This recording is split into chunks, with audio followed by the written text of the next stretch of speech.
자, 반갑습니다, 여러분. 2017년 6월의 마지막 일요일이네요. 6월 25일입니다. 6.25. 그렇죠. 6.25. 1950년 6월 25일 민족 상잔, 동족 간의 전쟁이 발발한 지 67년이 됩니다. 67년. 67년이 지났지만요, 아직도 그 상흔이 여전히 그대로 남아 있습니다. 그렇죠? 몸에 난 상처뿐만 아니라 마음의 상처, 그리고 이념이라는 이름으로 민족을 둘러 갈라놓고 원수 삼고 있는 일들도 아직까지 그대로 있습니다. 물론 이 이념이라고 하는 것 말이죠, 흔히 말하는 대로 개도 먹지 않을 이 이념이라는 것, 그러다 보니까 남북 간에 자신들의 권력을 유지하기 위한 도구로 사용했던 역사도 우리는 알고 있습니다. 그리 멀지도 않았어요. 바로 지난 정권, 지지난 정권입니다. 이명박 박근혜 정권에서. 심지어는 지금까지도 그러죠. 그래서 홍준표는 무슨 종북이니 주사파니 빨갱이 이런 소리들이 공공연히 하고 다닌다고 합니다. 하지만 우리에게는 희망이 있죠. 늘 희망이라고 하는 것이 있어 왔었고, 특히나 지난 한 주간에는 새로운 정부가 들어선 이후에 이명박 박근혜 정권을 통해서 끊어졌던 남북 간의 교류가 다시 시작되었다고 합니다. 덕분에 뉴스 보셨을 거예요. 북한 태권도 시범 선수단이 문재인 대통령과 악수를 하는 그런 장면을 봤습니다.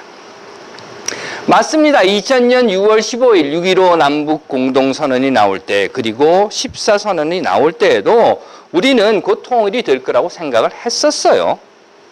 그런데 6.15 공동선언과 14선언이 꽃 피우지 못했던, 아니 열매 맺지 못했던 원인은 이명박 박근혜 정권 때문이다 라고 말은 한다고 하지만 그들의 무치와 무능과 그리고 무지 때문이다, 심지어는 부끄러움조차 모르는 그 정권 때문이다 라고 이야기를 하기는 하지만, 그보다 먼저 우리가 생각해야 할 것을 저는 이렇게 생각합니다. 그건 6.15 선언과 14선언을 지키지 못한 것은 국민이, 시민이, 민중이 그것을 지키고 가꾸고 꽃 피우고 열매 맺게 하지 못했다고 하는 겁니다. 그렇기 때문에 이제 문재인 정부를 통해서 한 걸음 통일로 가까이 가는 이 여정에 있어서 우리들이 잊어버리지 말고 반드시 지키고 꽃 피우고 열매 맺게 해야 하는 책임이 있다라고 하는 것, 그것 다시 한번 생각해야 할 것입니다.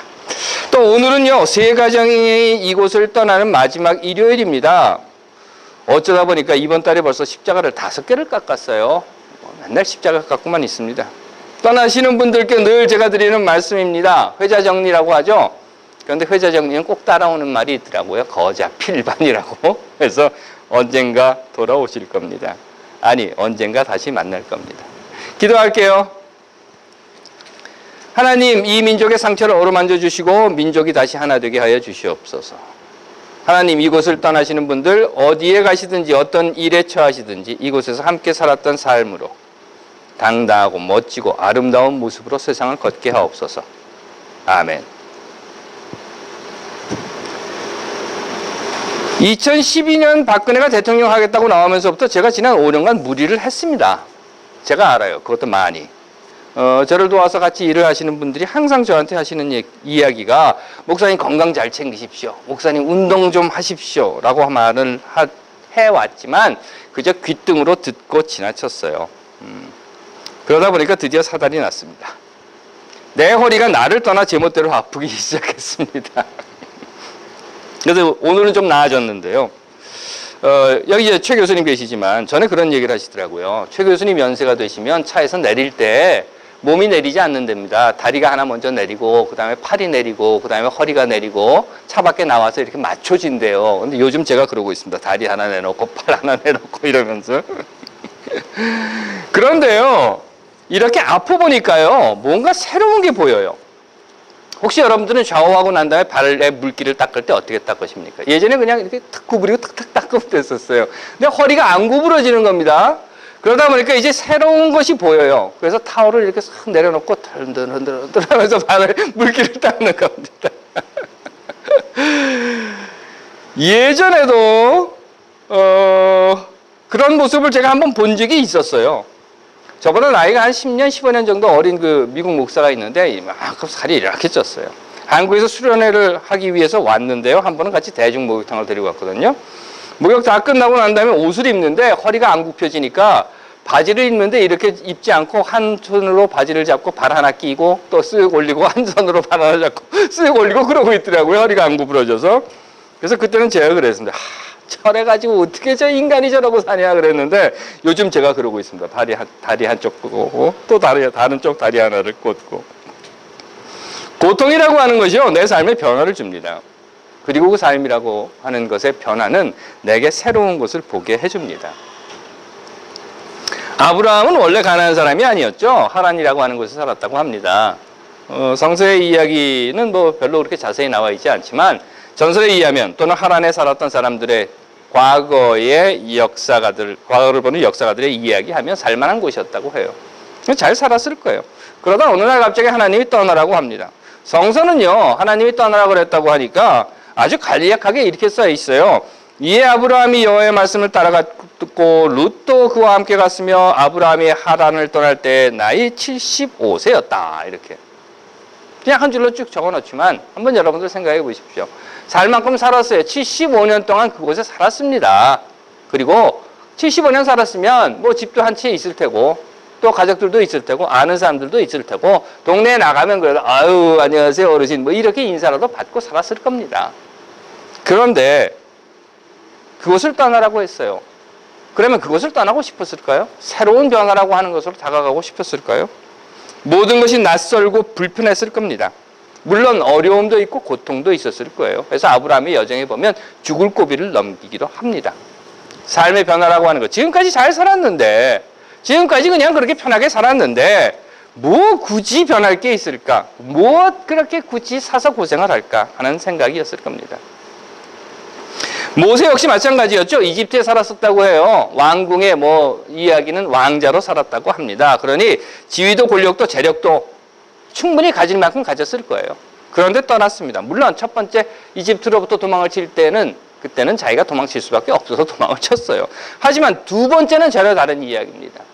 이집트로부터 도망쳐서 어디에 가요? 그곳에 가가지고 살 만큼, 먹을 만큼, 그리고 가질 만큼 갖게 됩니다. 그곳에서 결혼도 하고 자녀들도 낳게 되고 재산도 많이 모으게 됩니다. 뭐 부족한 것이 있겠어요? 여기 이대로 살면 되는데. 그런데 떠나라고 합니다. 변하라고 하는 거예요. 하나님이 이야기하는 겁니다. 너 떠나라. 너는 지금 살고 있는 이 삶의 자리를 변화시켜라 라고 이야기합니다. 삶의 자리를, 모습을, 방향을 바꾸라고 하는 겁니다. 하기 싫었겠죠. 저 같아도 싫다고 그럴 거예요. 모세는 더 했습니다. 아예 대놓고 싫어요. 그래요. 그리고 또 모세의 성격이 좀 이상해요. 그래서 나가기 싫다고 그러면서 남하고 그러면 형 데리고 가세요. 남까지 끌어들입니다. 나 잘 살고 있는데 왜 불러댑니까? 바울도 그랬어요. 잘 나갔던 사람입니다. 가말리엘 후계자라고 했으니까 살만했고 당시의 권력과 지위, 그러니까 종교 권력과 종교적 지위라고 하는 건 모두 가지고 있었던 사람입니다. 기존의 세력이 그대로 있었으면 그냥 착착 올라가서 아주 좋은 자리까지, 큰 힘을 얻을 수 있는 자리까지 갔을 겁니다. 어쩌면 바울은 이 다메섹으로 가는 길에 갑자기 벼락 맞은 것처럼 이렇게 확 변하기 전에는 그냥 이대로 영원히라고 생각했을 수도 있을 것입니다. 하지만 바울도 변합니다. 그래서 그 이름을 사울에서 바울로 바꿉니다.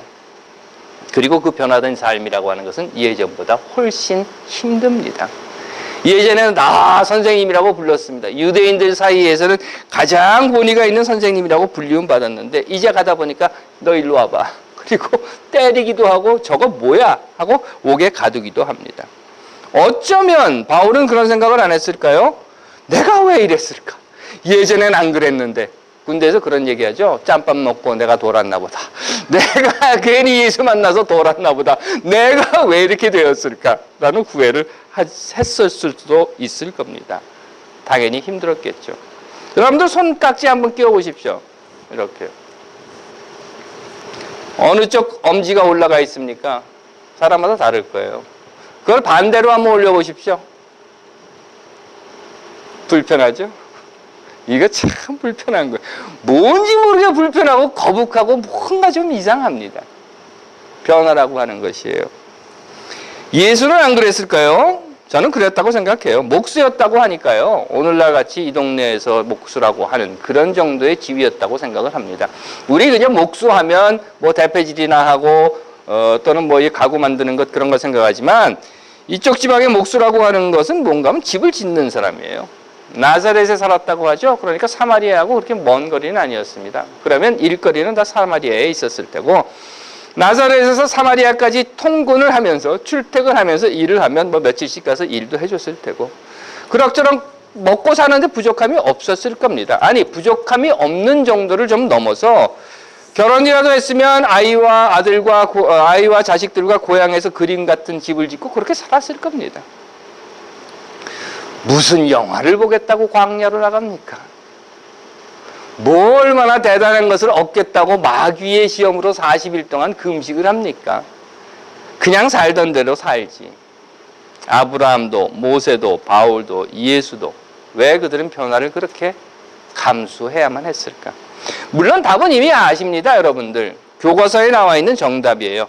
그 변화를 감수하고 고통을 당함으로 인해서 하나님의 말씀을 잘 듣고 아브라함은 믿음의 조상이 되었다. 그래서 뭐 나하고 무슨 상관인데 이러는 거예요. 모세는 민족 해방의 지도자가 되었다. 그러면 뭐 아직까지 어디에 묻혔는지도 모르는데 바울은 기독교 전파의 기수가 되었다. 그래서 목이 댕강 잘려 죽을 걸 이런 거예요. 예수는 뭡니까? 그리스도 인류를 구원했다. 말은 쉽죠. 십자가에서 죽었습니다. 그런데요, 저들의 변화가 과연 저들에게 어떤 것이었겠는가라고 하는 것을 생각을 해본다고 하면 이미 말씀드린 것처럼 불편하고 힘들고 고통스럽고 죽음에 직면하는 그런 여정이었을 것입니다. 그렇기에 이제 더 이상 교과서적인 답 떠나서 그들이 그 변화를 수용함으로 해서 오늘 그들을 보는 우리들의 시각뿐 아니라 오늘 그들의 삶을 통해서 사람이 어떻게 살아야 하는 것을 우리가 보고 듣고 배우게 되었으며 우리들의 삶의 여정이 보다 사람답게 살 수 있는 길이 무엇인가를 찾을 수 있게 되었다는 겁니다. 성서에 나온 사람들 뿐인가요? 아니죠. 우리는 이 인류 역사 속에서 수없이 많은 사람들, 이름을 다 헤아릴 수 없는 사람들이 우리의 앞장서서, 아니 우리의 역사의 앞에 서서 역사를 변화시키고, 아니 그 스스로가 먼저 변화되고 그리고 역사의 길을 바꾸어 나간 것을 봅니다. 종교개혁을 일으킨 마틴 루터, 그 엄청난 종교 권력에 대항해서 종교라고 하는 이 큰 강줄기를 이제 신앙의 자유, 성서의 자유라고 하는 것으로 바꿔 놓았던 것. 또 마틴 루터 킹 주니어 목사도 있습니다. I have a dream이라고 하는 연설을 통해서. 간디는 어떻습니까? 우리 민족에는 없었습니까? 수없이 많은 사람들이 있었죠. 윤봉길, 김구, 전태일은 어떻습니까? 자신들에게 다가온 변화를 받아들이고 그 변화에서 새로운 삶의 여정, 즉 어제보다 더 나은 내일의 길을 열어주었기 때문에 그들이 그렇게 했기 때문에 오늘 우리가 오늘보다 더 나은 내일로 가는 삶의 길을 볼 수 있다는 겁니다. 하지만 항상 그의 딴지 거는 세상과 사람들은 있습니다. 이런 거죠. 흔히 쉽게 듣는 이야기입니다. 야, 네가 뭐 그런다고 세상이 바뀔 줄 아냐? 투표하지 마. 왜 괜한 고생을 하니? 그 추운 날에 광화문광장에 그거 들고 나가서 뭘 하려고? 너만 손해야 이놈아. 그 시간에 도서관에 가서 책이라도 한 자 더 봐. 이 바보. 그리고 뭐라고 얘기합니까? loser, loser, double loser. 이렇게 하는 세상과 사람들. 뿐만 아니라 어찌 보면 내 자신도 그에 포함되어 있을지도 모르겠습니다. 문재인 정부 들어서서 지난주에도 말씀드렸어요. 자유도 없고 한국도 없는 자유한국당이 이게 나라냐? 라고 이야기를 한다고 합니다. 변화를 주도한다라고 하는 것은 아예 기대도 안 하지만 변화에 따라가지 못하는, 아니 아예 변화를 거부하는 그런 사회와 사람들. 하지만 분명한 것은요, 정말 분명한 것은 여러분들이 아무리 그런 사람들과 그런 사회 속에 살고 있다 하더라도 분명한 것은 여러분들의 눈으로 보았고 여러분들의 삶으로 느낀 것은 인류는 그 변화를 통해서 새 길을 지금까지 찾아왔고 사람이 사람답게 살 수 있는 세상, 오늘보다 더 나은 내일을 만들어 왔다는 것입니다. 이건 부정할 수 없는 것입니다. 물론 아프죠. 물론 힘들고, 물론 고통스럽고, 물론 내 것을 포기해야 하고 어떤 때는 죽음의 문턱에 이르게 된다 하더라도 변화는 그것을 통해서 내일의 희망과 꿈을 만들어가는 문이 되어야 하는 겁니다. 아니, 변화를 내일의 희망과 꿈을 만들어가는 문이 되도록 해야 하는 겁니다. 하나님께서 사랑하시는 여러분, 어제보다 더 나은 오늘을 살기 원하십니까? 아니, 오늘보다 더 나은, 아니, 더 하나님 뜻에 가까이 가는, 더 정의롭고, 더 자유롭고, 더욱 공평하고 평화로운 내일을 저 밖에서 저렇게 뛰어놀고 있는 우리 아이들에게 물려주기를 원하십니까? 그렇다면 여러분들 스스로 변화하는 것에 두려워하지 맙시다. 그리고 그 변화된 삶이 비록 불편하고 아프고 고통스러움으로 다가온다 하더라도, 그래서 허리가 아파서 어떻게 발을 닦을까 하고 수건으로 흔들흔들 알고 있는 내 모습을 보게 한다 하더라도 그 안에서 우리는 새 길을 찾아야 할 것입니다. 그리고 그 안에서 내일의 희망, 사람이 사람답게 살 수 있는 세상을 찾아가는 길을 우리들이 보아야 한다는 것입니다. 오늘 이곳을 떠나시는 세 가정이 있습니다. 강혜성, 염선아, 배혜진, 김부름, 유재일, 신지선, 유승아, 세 가족이라고 하는데 사람이 이렇게 많아요. 떠났던 곳으로 다시 돌아간다고 합니다. 어쨌든 간에. 하지만 여러분들 떠나셨던 그때가 언제인지 몰라도 변해 있을 겁니다. 변해 있을 거예요. 자동차 차선이 바뀌지 않았나요? 글쎄요. 버스 노선이 바뀌지 않았나요? 글쎄요. 사람들의 생각이 바뀌지 않았을까요? 글쎄요. 직장의 분위기가 바뀌지 않았을까요? 학교는 어떻게 됐을까요? 떠났던 곳으로 돌아간다 하더라도 분명히 변해 있을 겁니다. 그곳에서 여러분들의 삶이 변화되어야 할 것입니다. 하지만 그것보다 먼저 제가 여러분들께 드리고 싶은 말씀은 그곳에서의 삶을 여러분들이 변화시키셔야 할 겁니다. 보다 정의롭고 자유로우며 공평하고 평화로운 세상으로. 하나님께서 사랑하시는 여러분, 한 걸음 더 나가 봅시다. 우리가 먼저 변해야 우리가 세상을 변화시킬 수 있습니다. 기도하겠습니다. 하나님, 우리가 먼저 변하게 하시고 우리가 세상을 변화시킬 수 있는 자들이 되게 하여 주시옵소서. 아멘.